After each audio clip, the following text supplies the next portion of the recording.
with my arm out. He's like, don't put your hips forward when you're trying to do this. But see how his butt isn't back, but his hips are back? There's a fine line. You don't want to stick your butt out, but his hips are back so that he can throw that knee. Look at the like line of his body.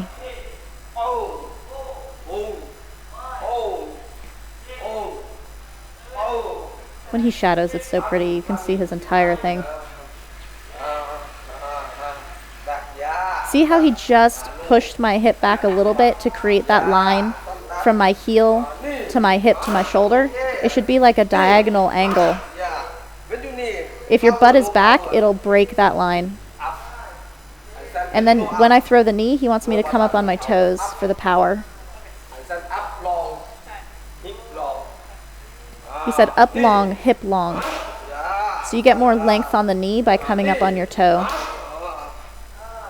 See how he bends my arm for me? He can feel the difference. And then when your arm is already bent, you can pull them into the knee better. If your arm is straight, you can't pull.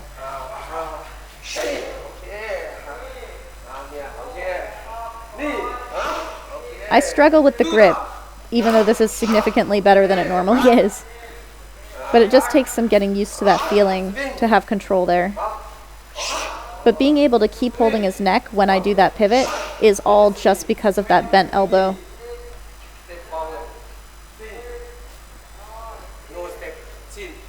So after you pivot, then you take a step forward to deliver that knee. Step.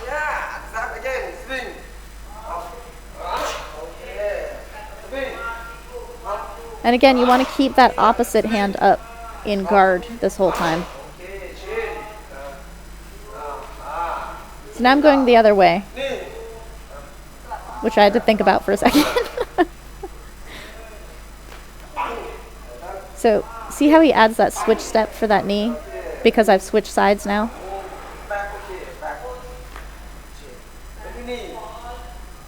And he's pulling me into it. But he's not stepping straight back because that would kind of tangle up his feet. He's stepping back, keeping his stance. It's a little bit wide. See that?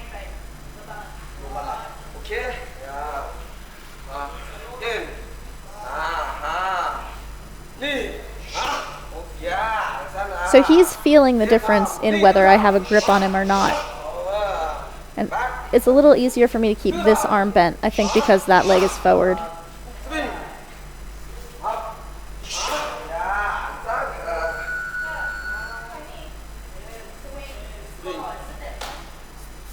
So because I'm on the opposite side now, and I've done the switch step, I'm asking whether I need to do the step still. And he's saying you're too far away if you don't. So see how he takes that small step forward just to close all the distance? So even on this side, you do the step after the turn. So you wait like a beat, and then you step.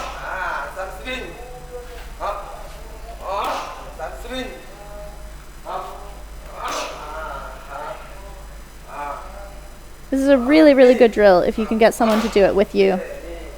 You can become really accustomed to that turn and timing and feel it, and you'll be able to throw it in at all times. Like, you'll be able to turn from lots of different angles.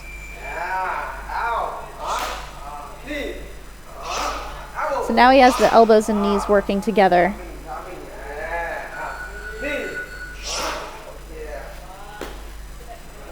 So I didn't step on that knee.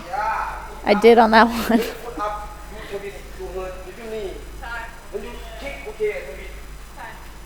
He's saying when you kick, you can twist your foot, but don't twist your foot when you knee because you have no balance. See how awkward that is? Instead, you just come up on your toes and angle the foot of the knee you're using out a little bit.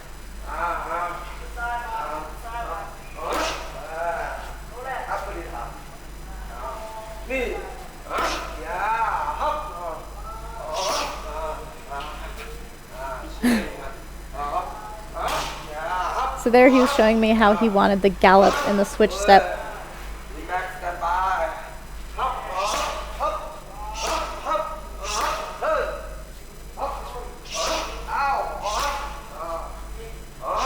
So by putting these together, he had worked on the elbows and he worked on the knees and the teeps. And now he's putting it all together to kind of understand timing and spacing.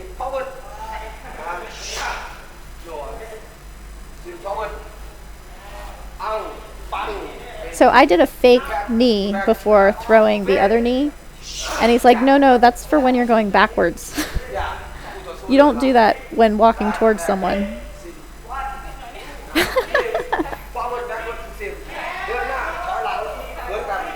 He's saying whether you're going forward or backwards, your guard is the same.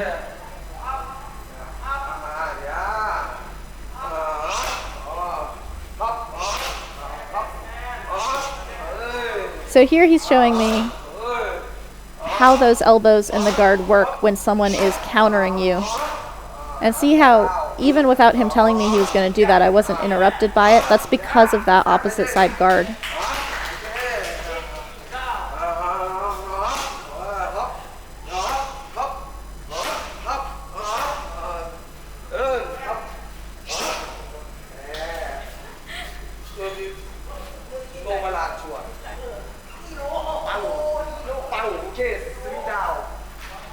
So here he's showing how to keep balance with that other arm pulling. So see how it doubles as a guard, but also for balance.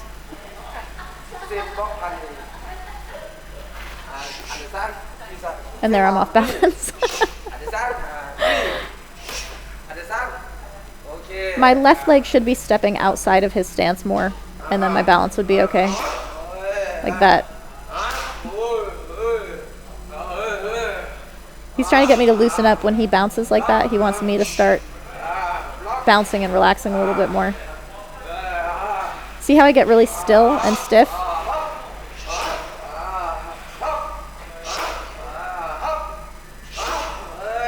And there he's adding in punching while I'm doing this so that I can learn to believe in that guard. It's really good.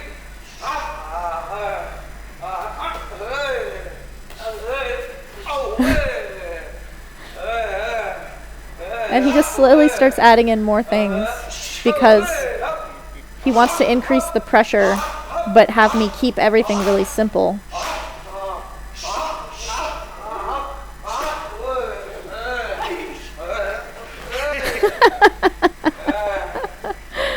It's our first clinch encounter.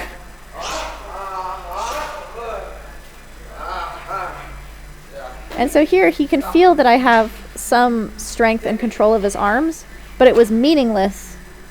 It was so cool.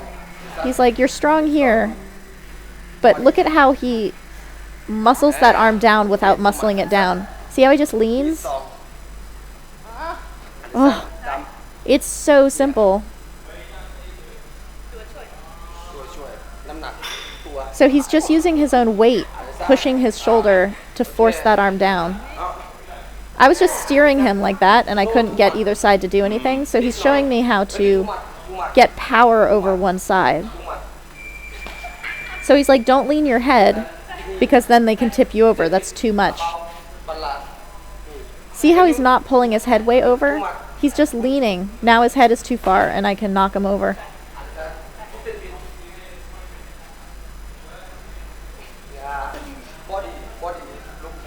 So you use your body weight instead of strength. And it's basically if his head comes all the way down to my shoulder, that's too far. But if his head is next to my head, he's still well balanced and controlling that side of my body. But when you trip someone, he's showing how after you trip, you got to move your leg out of the way. He says if you leave it there, it's a foul. But he's just steering me. Look at how his arms work together. So that's like a normal turn.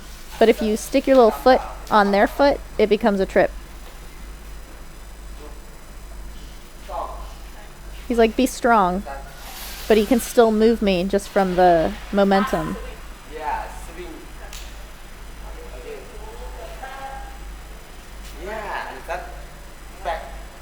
So he wanted my leg to come back.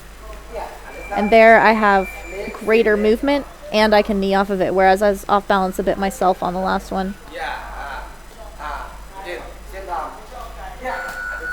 So the timing on that turn is as you start to turn the wheel, you just stick your foot on their shin to stop them from being able to catch themselves. He's saying that's a foul if you leave it there. But see how he tripped me and then he moved his leg? Like, I didn't do it. I love how he does that with his leg. So, see how my leg got out of the way, but he kept turning? You only have to trip them for a second. You don't have to keep tripping them.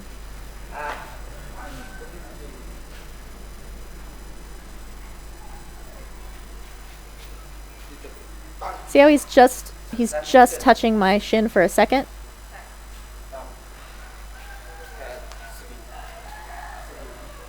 And all the power is just coming from pulling that arm down and then just kind of guiding the other arm up, like turning a big wheel. He pulled to his waist.